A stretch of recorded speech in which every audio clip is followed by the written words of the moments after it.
আয়াত ১১১ وَقُلِ الْحَمْدُ لِلَّهِ الَّذِي لَمْ يَتَّخِذْ وَلَدًا وَلَمْ يَكُنْ لَهُ شَرِيكٌ فِي الْمُلْكِ وَلَمْ يَكُنْ لَهُ وَلِيٌّ مِّنَ الذُّلِّ وَكَبِّرْهُ تَكْبِيرًا। বলুন, প্রশংসা আল্লাহর, যিনি কোনো সন্তান গ্রহণ করেননি, তাঁর সার্বভৌমত্বে কোনো অংশীদার নেই এবং দুর্দশাগ্রস্ততা থেকে বাঁচতে তার অভিভাবকের প্রয়োজন নেই, আর আপনি সসম্ভ্রমে তার মাহাত্ম্য ঘোষণা করুন।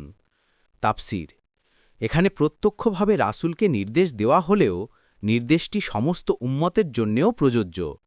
সবাইকে তাওহীদের ঘোষণা দেওয়ার নির্দেশ দেওয়া হচ্ছে। আল্লাহর একত্ববাদ প্রতিষ্ঠা করার আদেশ করা হয়েছে।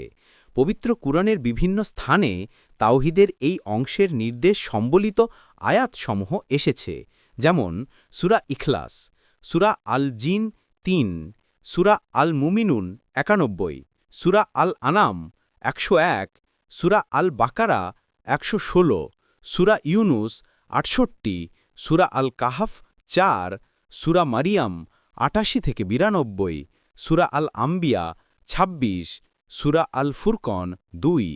এই সমস্ত আয়াতে যে সত্যটি তুলে ধরা হয়েছে তা হল দয়াময় আল্লাহর জন্যে সন্তান গ্রহণ করা অসম্ভব।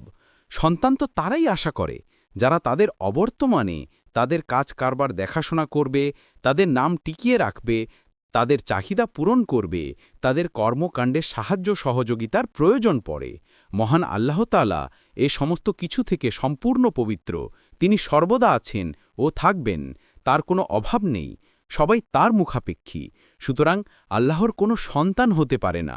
এতে ইহুদি ও নাসারাদের দাবির রদ করা হয়েছে। দেখুন ফাতহুল কাদির। এখানে আরও যে সমস্ত কারণে মানুষ তাওহীদ থেকে বিচ্যুত হয় তা হচ্ছে কোনো মানুষ মনে করে থাকে যে যদি তার সন্তান নাও থাকে, তার রাজত্বে ও রুবুবিয়াতে অন্য কেউ শরিক আছে, সুতরাং তাদেরকেও সন্তুষ্ট করা উচিত।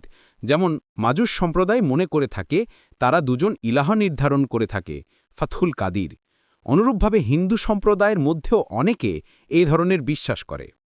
এখানে সে সমস্ত মুশরিকদের কথা বলা হয়েছে যারা বিভিন্ন দেবতা ও জ্ঞানীগুণী মহামানবদের সম্পর্কে বিশ্বাস করত যে আল্লাহ নিজের সার্বভৌম কর্তৃত্বের বিভিন্ন বিভাগ এবং নিজের রাজত্বের বিভিন্ন এলাকা তাদের ব্যবস্থাপনায় দিয়ে দিয়েছেন।